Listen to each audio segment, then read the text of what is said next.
Hello, people of the internet, and welcome to this video.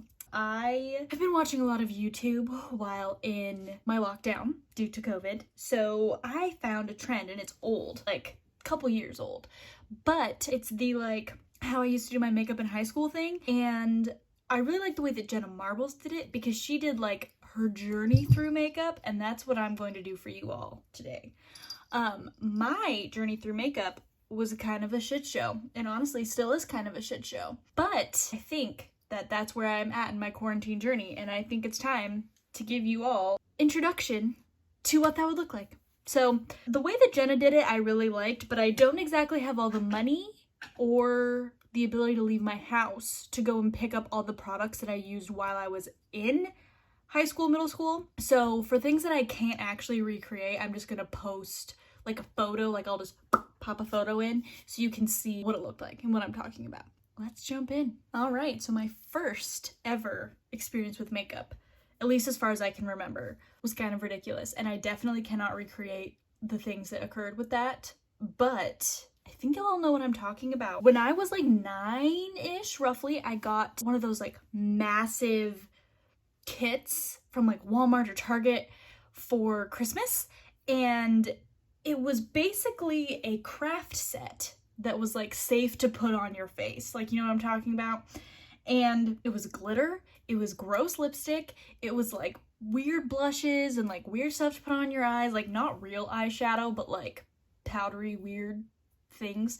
And I was so excited to have this because obviously I was 9 and I wasn't allowed to wear makeup as a statement, going to 5th grade or whatever. So I would always play with it at home, and I think I actually only used it as makeup once or twice on myself, and then I would periodically force my little sister Avery into it, and I would do her makeup and give her a makeover. But I remember specifically one of the most important times with this little set of mine was my mom had left to go to the grocery store or something, and my stepdad was in charge, which means we were not heavily supervised, and I went to the bathroom and made potions with this makeup set because this was a thing that I would do often, is make a potion, and my mom understandably would be upset when I would use the soaps and things that she bought for real use in my potions. So I decided that now would be the time to use the glitter and the weird liquid makeup crap and put it in a potion, and so that's what happened to that makeup set. I turned it into magic potions, wishing to be a witch or fairy or some other magical creature. And yeah, that's pretty much the end of that little makeup set. So the next kind of couple of steps in this makeup process were the middle school era, right? I was out of elementary school, I was going to middle school and all that good time that happens there, and I was a dancer. I have been dancing since I was 2, and so this was kind of the only time I ever wore makeup for real, and it was the real thing. There was foundation and mascara and eyeliner and the whole ball game, but it was for stage makeup, and that was it. Still in middle school, I was not allowed to wear makeup as a general statement to school. Partially, I think, because I did go to a private Christian school 6th through 8th grade, so nobody else was really wearing makeup either, and I probably would have looked real weird, but that's not the point. The point is that I wore stage makeup, and that was it, which didn't really set me up for success when I attempted to start doing makeup as a real person. But yeah, so stage makeup, my mom would help me just with whatever we had in her cabinet, and I would also have to wear this foundation that was horrible. It was by Almay, I'm pretty sure, and it was white, paper white, because I was so pale. And we didn't go to Sephora, we didn't go to Ulta. I don't even think Ulta was around yet, and I was just wearing what we found at Walmart that matched my shade, which was white, white the white that's in this shirt. So it was not a cute look at all, with big blush, which was how stage makeup worked, but it was not a good look. But in conjunction with that, because I was dancing and performing, I felt that was girly enough that I would be made fun of because middle school. And so in my super girly dance world, I was that person. But then I would go to school and I was trying so hard to not be girly. So I was like a tomboy or whatever you want to call it. And I didn't even try to get my mother to let me wear makeup in middle school because I was trying to be such a tomboy. So even though I wasn't doing makeup, I did have a very specific way that I was doing my hair that kind of carried over into high school, unfortunately. But I'm gonna show you that now since I can't create makeup because this is just what I did. I put body lotion on my face and then went to school. So here's what that hair looked like. So it's kind of hard because my hair was longer then, but we're gonna recreate this best we can. So I'd always have like the little front wispy pieces of my hair out like this. And then I would put the rest of it up in a ponytail or a bun. And it was never like an actual bun. It was like one of these situations where you just kind of pull it through. I would take the front pieces of my hair like this and I would twist it or braid it. And then I would have this. So I have basically just a braid going back across the back of my head. And then I didn't have bobby pins. I did have bobby pins for dance, but I wouldn't use bobby pins. I would use those metal clips that you would they were like this and you could like pop them and like put them in your hair. I would use those. And now sometimes, mind you, this braid would come off to the side, much more stylish. Or sometimes my hair would be in a side braid and I would have that braid going into the side braid and it was like a whole thing. But that was what it looked like. And I wore my hair like this even into high school. Now, this is not a cute look at all, but I also still to this day have, really frizzy, fluffy, kind of wavy, kind of curly, kind of straight hair that I didn't know how to handle. So I didn't learn how to flat iron or curl my hair until probably the beginning to middle of junior year of high school. So it just this is what happened. So I did this and I had these clips that I would always use and they were butterfly clips. And where I regret the fact that I had these butterfly clips, I did appreciate that is how I met one of my best friends, who is still my best friend today, Sydney. We both had these butterfly clips that we would wear in high school to school, and we both had freshman year world history together, and we bonded over these shared ladybug clips. And mind you, she wore them better than I did because she wore them with her hair down and did a cute thing like you were supposed to do, not this, but we still bonded over those clips, and that's worth it enough for the bad hairstyles. So freshman year of high school was the first time that makeup in general really made an appearance, and this wasn't even the beginning of freshman year, it was middle to end, and I had gotten a brown mascara. My dad's girlfriend at the time had purchased I think it was Origins mascara, and she thought it was black but it was brown, so she gave it to me, and that is what I used to accompany this lovely look.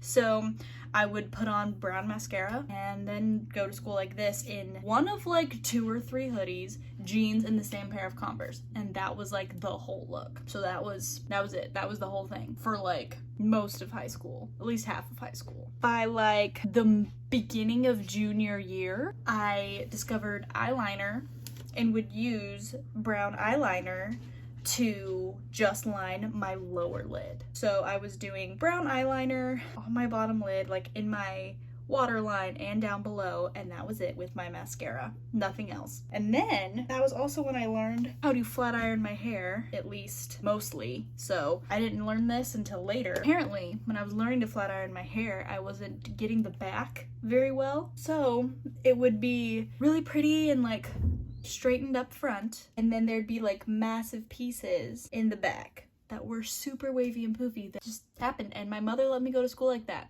So way to go, Mom, for that one. By senior year, there finally started to be an education of people. Now, my mom never really did makeup. She always did pretty neutral and mellow makeup, and she still does to this day. But by senior year, one of my friends at the time had finally started to figure out how to do her makeup. So she was helping me. So what that looked like was pretty basic. Now, this is not what I had at the time, but it's kind of close. You used to get these kinds of palettes from like Neutrogena and Almay and CoverGirl and whatever. And it would just be like 3 colors, not all of them, but just like 3 or maybe like 5. And they would be in like one color scheme. So like these are like neutrals, or I had one, the ones that I had were like purple, lavendery, silvery ones, and didn't have makeup brushes. I had one brush, and it was the little thing that came with the palette. Probably the closest thing I have to that is like just a flat brush like this. And there was no primer or anything like that involved. It was just this, your eyelid, and then whatever the sparkly color was. So that would be this guy, the light sparkly one. And I would just toss it on there. There we go. So there's some glitter for you. So I would do that. And then she finally introduced me to not Glossier, but black eyeliner and black mascara, which make it pop more. Actually, I think that's a lie. I think before I graduated to black eyeliner, I was using gray eyeliner. Very specific look, but whatever. So take my eyeliner. I would do, now eyeliner was reserved for special occasions or just the waterline. Then I would have the glitter. I would do the black mascara. There was no like eyelash curler or eyebrows or any other face makeup involved in this, mind you. It was glitter mascara. So there you go. That was the whole look. It's pretty simple, but it was something that felt fun, and it was something that I like incorporated into my morning routine to like have a look or whatever. I would like do my hair in the morning, and by senior year I learned how to do it. I could do my hair curling or straightening it on my own, and I had a basic makeup thing down, and I was also using like moisturizer for your face, not just body lotion. And it was, yeah, pretty much was like this. And for prom, my makeup look was this, with some slight concealer, a tiny bit of blush, and then like a cat eye. That was the whole thing. So whatever, it is what it is. Prom was a whole lifetime ago, it feels like. So this is where we started, which was honestly not too bad. I didn't have like actually that's a lie. I totally had a blue eyeshadow phase, but it came when I was in college, and it was like blue eyeshadow, ironically, but like for fun, if that makes sense. So we'll get there. So I would say the next step in my journey was the fact that I learned that you could wear multiple colors of eyeshadow on your eyes at a time. Up until then, I had no idea this was a thing. I went to a Mary Kay party for my mom's friend, and they came, again, another like little thing like this where it's got like multiple colors in it, and she showed me how to do a smoky eye. It was a smoky eye, and then it was like kind of like a goldy, bronzy eye, and there was like 3 or 4 shadows in each one. And this was the first time that I realized, oh, eyeshadow's not just one solid color. It can be like a multi-dimensional situation. I can do multiple things. Like, that makes no sense, but okay. And that was also when I learned that there was more than one makeup brush that you were supposed to use to achieve these looks. So I've got multiple brushes that I use at this point. They were most likely very similar to this. At this point, I've got like a bunch of makeup brushes, missing one of my favorites for blending. But yeah, at this point, I still don't know what blending is really, but I do know that I can do smoky eyes and bronze eyes, and that's what happened. Next look that I would wear. So the next look that I wore for a solid 1.5 years probably is the right before I went to college for my freshman year, like up until the summer before my sophomore year. I wore a smoky eye as a daytime eye. So I wore it whether it was night or day to class, to things like this, and I would do the smoky eye, and then I would do a lip gloss.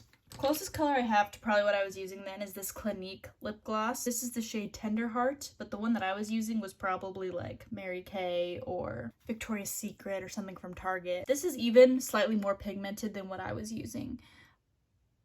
It was basically just shiny. That was the point. It was shiny, and I thought it gave my lips a pink tint. It did not, though. I would do this, my lip gloss, my everyday look, my everyday lip gloss. And I would take the dark colors, and I would wear them as a regular daytime eye. So this is kind of vaguely what it would look like. Now, mind you, I was having a hard time remembering not to like blend anything in, so it's slightly more blended than I'd wore it at the time, but this is still the basic idea. And I had the lip gloss on. These were like dark black and silver tones, which I don't really have, which is why I'm using this kind of as a fill-in, but this was it. There was no eyeliner involved. It was dark, heavy, smoky eye, mascara, and that was it with the lip gloss. There was no eyeliner. There was no eyebrows. There was no highlight or blush or bronzer or foundation. It was just like big eye, lip gloss. That was it. If I was doing the like more gold eye, I would use a really, really horrific shade of red. My favorite shade, I actually have a few, of red to wear now is so it's NYX Slip in the color Fire Dancer. This is like a brick red. Or I do the Lime Crime red in Red Rose, and this one's much more of like a true red, but it's got purple and blue undertones as opposed to orange undertones, because let me tell you, orange undertones on this face is bad, real bad. And if you're pale like me, do not wear reds with orange tone at all. It's bad. Just take my advice, it's bad. So the next kind of version, I guess, of this would be I got rid of eyeshadow altogether and would do a simple cat eye with mascara. And I have to say that everything up to this point, that was probably my favorite, because it just looked so much better than anything else I had been doing. It was simple, but it was clean and it was easy, and it just always looked good. It was just simple cat eye and mascara. Sometimes some gloss, sometimes some lipstick, but that was the main look. And I loved it. Like, looking at pictures from that, which I'll put over here, it's way better than any one that it could have been. So the kind of last step in my makeup process, it's probably kind of still where I'm at today, is a lot of experimenting, it's a lot of fun, and it doesn't always look great. So when I moved to Chicago, I had access to Ulta and Sephora within walking distance from my apartment. So I would go down there, I would talk to the makeup girls, I would have them do my makeup, I would get samples, I would get the little tiny palettes like this that had very few colors in it, but kind of like this was probably a regular size I would get, that were like 10 to 15 bucks. I would get them and I would go home and just play with them. I was finally watching some beauty YouTube at this point. It was like 2015, roughly 2015, beginning of 2016. I was watching beauty YouTube. I was looking on Pinterest for beauty and makeup ideas, and I still wasn't really wearing foundation, but I don't really do foundation unless it's for a fancy or special occasion, so that's still the same. But I learned what blending was, and how blending can really take your look from amateur and ridiculous to sophisticated and pretty, and how blending is the most important part of any makeup routine, whether you're blending on your face or blending on your eye, because look how much better that seems already. I learned how to highlight and highlight the brow bone to really make it pop, and to highlight your Cupid's bow to really make that tied together and cute. I also learned that face highlighting was a thing, and you should be highlighting your cheekbone, even just for a little glow, some dimension to the face. And if you really wanted to get crazy, you could highlight down the middle of your nose and the tip of your nose to bring your face together. I learned what contour was, and bronzing, and wearing blush, and why it's important to make your face look not one-dimensional when you do your makeup. Started really experimenting, and that's kind of where my crazy colors came into play, where there was hot pink eyeshadow, blue eyeshadow, green, all sorts of ridiculous things. And I mean, to be completely honest, that still happens from time to time, just because why not? It's fun. But I think the most important thing I learned was that if you're going to be doing a simple makeup look like this, for my eye shape especially, I need to add a little bit of eyeliner. So literally, I didn't even do like a cat eye or anything, but a simple line across the lid, especially for my eye shape and my coloring, really just kind of focuses everything in and makes it an actual look.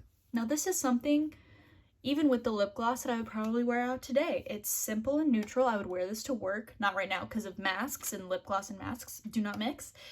But in general, something like this. A little highlight, maybe a little bit of blush, maybe concealing the bags under my eyes a little bit, but in general, it would look something like this. Thank you for watching this video today. Make sure you comment and like and subscribe and all that good stuff, and follow me on all my socials down below.